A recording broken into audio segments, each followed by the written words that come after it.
पुण्य भूमि बलरामपुर के लोगन का हमार कोटि कोटि प्रणाम।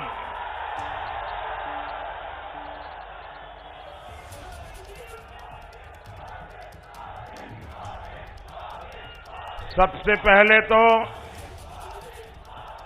मुझे पहुंचने में विलंब हुआ, इसके लिए मैं आप सबकी क्षमा चाहता हूं कि मैं आज नॉर्थ ईस्ट में मणिपुर में था और मणिपुर से आते थोड़ा समय हो गया, तो इसलिए मैं आपकी क्षमा चाहता हूं। लेकिन ये जो दृश्य मैं देख रहा हूं, कहीं पैर रखने की भी जगह रखिए कि नहीं। और जितने लोग यहां हैं, मैं उधर बाहर देख रहा हूं, पता नहीं उनको सुनाई देता होगा नहीं देता होगा, इतनी बड़ी तादाद में लोग आज यहां दूसरे जिलों से भी, एक तो यहां मौजूद है, बाकी लोग वर्चुअली और जिलों में भी इस कार्यक्रम में जुड़े हैं। मैं उन सबको भी यहां से प्रणाम करता हूं। आप जो इतनी बड़ी संख्या में हम सबको, भारतीय जनता पार्टी को आशीर्वाद देने आए हैं, उससे साफ है कि यूपी चुनाव में इस बार भी जीत का चौका लगने वाला है, चौका।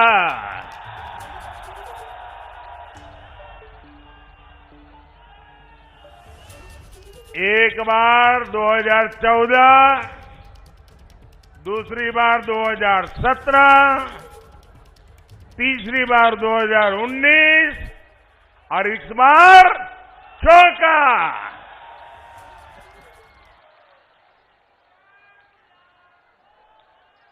यूपी के लोग 22 में भी गौर परिवारवादियों को हराने के लिए फैसला कर चुके हैं। भाई और बहनों, हिंदुस्तान का कोना कोना शौर्य और पराक्रम की गाथाओं से भरा हुआ है। हमारी मिट्टी ही हमारे मिजाज को तय कर देती है। हमारी मिट्टी ही हमारा व्यक्तित्व रच देती है। जिस धरती पर हम हैं, ये धरती ही महाराजा सुहेलदेव के पराक्रम की महक लिए हुए है। पिछले वर्ष मुझे उनके स्मारक के शिलान्यास का भी सौभाग्य मिला। इस स्मारक में उनकी भव्य प्रतिमा भी लगाई जाएगी।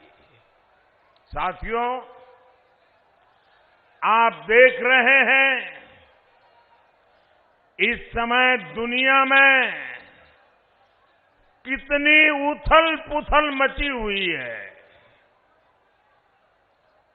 जब चारों तरफ उथल पुथल मची हो, चारों तरफ कल क्या होगा, परसों क्या होगा, गिनतियां चलती हो, ऐसे में भारत को ताकतवर होना चाहिए कि नहीं होना चाहिए? भारत मजबूत होना चाहिए कि नहीं होना चाहिए? आज भारत का ताकतवर होना न सिर्फ भारत के लिए, पूरी मानवता के लिए बहुत जरूरी होता है। आज आपका एक एक वोट भारत को ताकतवर बनाएगा। सहलदेव की धरती के लोगों का एक एक वोट देश को मजबूती देगा। आप देखिए, स्कूल में भी कोई ढीला ढाला टीचर हो तो स्टूडेंट को पसंद आता है क्या? जरा जोर से बताइए। ढीला ढाले मास्टर जी हो तो बच्चों को पसंद आता है क्या? बच्चों के परिवारजनों को पसंद आता है क्या? माँ भी चाहते हैं ना कि टीचर मजबूत होना चाहिए। चाहते कि नहीं चाहते? आपके इलाके में दरोगा भी बिल्कुल ढीला ढाला हो तो किसी को पसंद आता है क्या? दरोगा भी मजबूत चाहिए, ऐसा आपको लगता है कि नहीं लगता है? तो भाइयों बहनों, इतना बड़ा देश, इतना बड़ा राज्य, जिम्मेवारी भी मजबूत कंधों पर होनी चाहिए कि नहीं होनी चाहिए? और इसलिए भाइयों बहनों, जब टफ टाइम होता है, जब टफ टाइम होता है तो टफ लीडर होना भी जरूरी होता है। साथियों, हमने तमाम संघर्षों से लोहा लेते हुए आजादी से यहां तक का सफर तय किया है। हर भारतीय का ध्येय एक विकसित समृद्ध भारत है। इस समृद्ध भारत के लिए उत्तर प्रदेश का समृद्ध होना, उत्तर प्रदेश का विकसित होना उतना ही जरूरी है। आज हम सभी आपके सामने इसी महायज्ञ के लिए आपका सहयोग मांगने आए हैं। उत्तर प्रदेश आज विकास के जिस रास्ते पर चल पड़ा है, उसमें डबल इंजन की सरकार उतनी ही जरूरी है। साथियों, मैंने 2014 से लेकर 2017 तक इन गौर परिवारवादियों का, उनका कामकाज, उनका कारोबार, उनके कारनामे बहुत करीब से देखे हैं। दुख होता है जब अपने स्वार्थ के लिए गौर परिवारवादियों की सरकारें जनता के हित को ही स्वाहा कर देती है। 2017 से पहले बस्ती, गोंडा, बहराइच, बलरामपुर के लोगों ने भी बहुत भेदभाव झेला था कि नहीं झेला था? आपके साथ भेदभाव होता था कि नहीं होता था? अब योगी जी की सरकार पिछले 5 सालों से हर वो प्रयास कर रही है जो आपके जीवन में सहूलियत ला सके, जो गरीब को सम्मान दे सके। और निश्चित तौर पर इसमें बहुत बड़ी बाधा थी यूपी की बिगड़ी हुई कानून व्यवस्था। बीते 5 साल में भाजपा सरकार यहां की कानून व्यवस्था को पटरी पर ले आई है।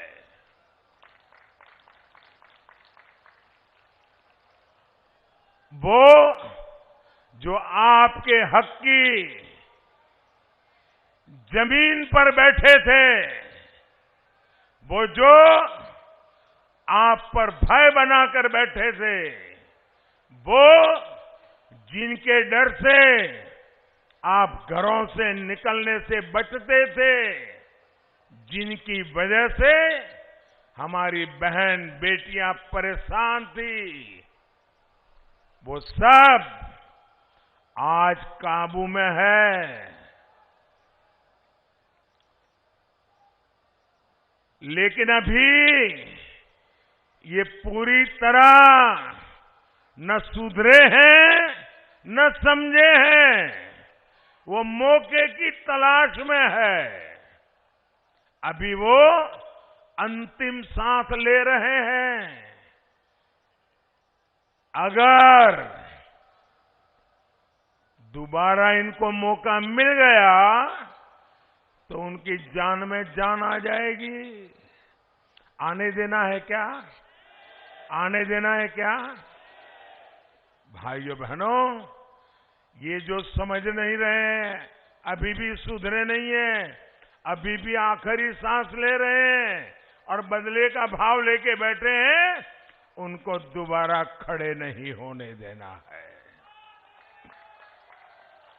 साथियों, भाजपा सरकार के प्रयासों की वजह से अब उत्तर प्रदेश में डर का माहौल दूर हो रहा है और डर उनको लग रहा है जो दशकों तक निर्दोषों को डराते रहते थे, वो आज डर के मारे कांप रहे हैं। आपके लिए आगे बढ़ने के रास्ते खुल रहे हैं, नए रास्ते बन रहे हैं। आप बच्चे को अच्छी शिक्षा देना चाहते हैं, इसलिए भाजपा सरकार स्कूलों की स्थिति सुधार रही है। आप अपने बच्चों को उच्च शिक्षा देना चाहते हैं, इसलिए भाजपा सरकार हर जिले में मेडिकल कॉलेज खोल रही है, नए इंजीनियरिंग संस्थान बना रही है, आईटीआई पॉलिटेक्निक में सीटें बढ़ा रही है। आप अपनी दुकानदारी करना चाहते हैं, अपना कारोबार शुरू करना चाहते हैं, इसलिए भाजपा सरकार मुद्रा योजना के जरिए आपको बैंकों से आर्थिक मदद दे रही है। स्टार्टअप योजना के जरिए आपको पैसा दे रही है। आप चाहते हैं कि इलाज पर खर्च कम हो, बेहतर इलाज की सुविधा मिले, इसलिए भाजपा सरकार आयुष्मान योजना के तहत 5 लाख रुपए तक के मुफ्त इलाज की सुविधा दे रही है। गांव देहात में भी हेल्थ और वेलनेस सेंटर बनवा रही है। सामान्य मानवी के जीवन के हर पड़ाव, उसकी हर जरूरत, उसको ध्यान में रखकर हमारी सरकार योजनाएं लागू कर रही है। और ये सब काम बिना भेदभाव हो रहा है, बिना तुष्टीकरण किए हो रहा है। और यही तो है सबका साथ, सबका विकास, सबका विश्वास और सबका प्रयास।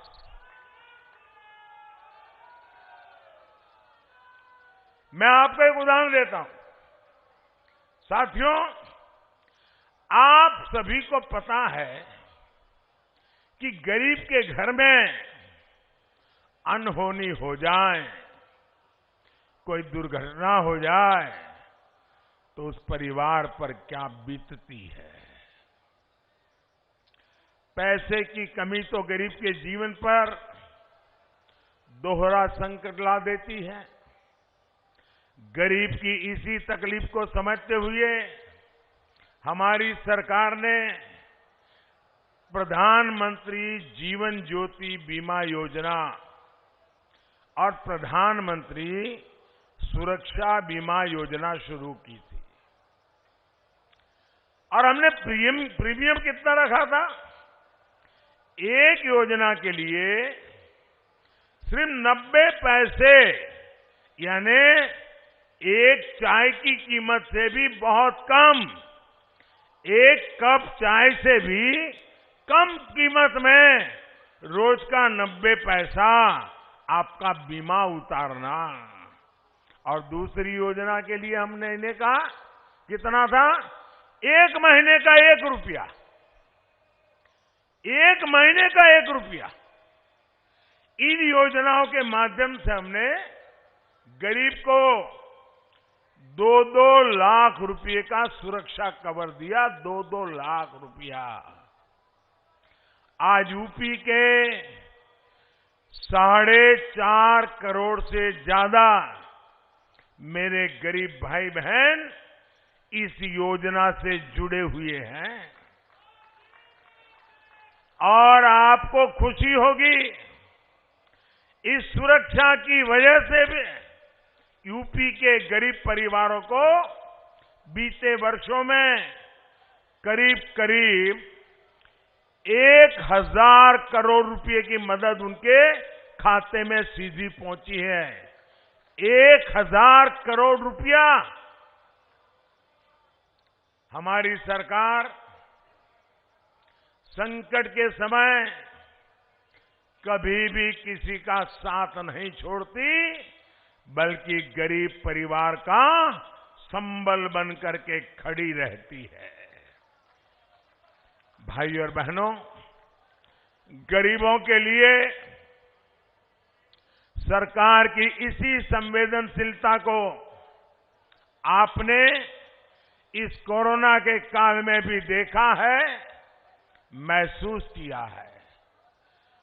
हम सबको पता है पूरी दुनिया में कितनी बड़ी भयंकर महामारी आई है। 2 साल हो गए। पूरी मानव जात, दुनिया का हर देश, अमीर हो गरीब हो, हर कोई 100 साल की ये भयंकर बीमारी के चपेट में आया हुआ है। ये संकट हमारे देश पर भी बहुत गहरा, लेकिन ऐसे संकट के समय हमारी सरकार हाथ पर हाथ धर करके नहीं बैठी। क्या करे, पूरी दुनिया में हुआ है, ये तो वायरस है, आने ही वाला है। हम रोते नहीं रहे, बैठे नहीं रहे। हमने एक के बाद एक इस समस्या के सामने रास्ते खोजते रहे, देश के लोगों की जिंदगी बचाने के लिए लगे रहे। ऐसे कालखंड में कोई भी गरीब भूखा न रहे, किसी गरीब के घर में चूल्हा न जले, कोई गरीब का संतान रात को भूखे पेट सो न जाए, इसलिए हमारी सरकार अन्न के भंडार खोल दिए। दोस्तों, अन्न के भंडार खोल दिए। पूरे देश में, दुनिया को भी अचरज होता है, 80 करोड़ लोगों को करीब करीब 2 साल से मुफ्त में राशन मिल रहा है। और हमारे उत्तर प्रदेश में 15 करोड़ लोगों को, 15 करोड़ लोगों को मुफ्त में राशन पहुंचा है। भाई,